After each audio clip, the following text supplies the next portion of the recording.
आज प्रहार संघटनेच्या वतीने संपूर्ण महाराष्ट्रभर शेतकऱ्यांच्या कर्जमाफीसाठी आणि सातबारा कोरा करण्यासाठी बच्चूभाऊंच्या मार्गदर्शनाखाली संपूर्ण महाराष्ट्रामध्ये चक्काजाम आंदोलन केलं जात आहे। त्या निमित्ताने सातारमध्ये सुद्धा प्रहारच्या वतीने आणि त्यानंतर प्रेरणा सामाजिक संस्थेच्या वतीने चक्काजाम आंदोलन केलं जात आहे।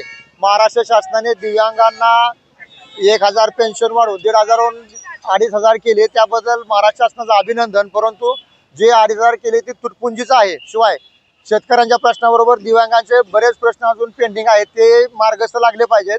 आणि महत्त्वाचं म्हणजे आज शेतकऱ्यांचा सातबारा पूर्णपणे कोरा झाला पाहिजे, यासाठी हे चाललेलं आहे, आंदोलन चाललेलं आहे। तरी आमची महाराष्ट्र शासनाला आणि सर्वांना एक विनंती आहे, मोदी साहेबांनाही विनंती आहे की महाराष्ट्रातील सर्व शेतकऱ्यांचे सातबारा कोरे लवकरात लवकर करावेत। जोपर्यंत सातबारा कोरे होत नाहीत तोपर्यंत हे आंदोलन असे चालू राहील।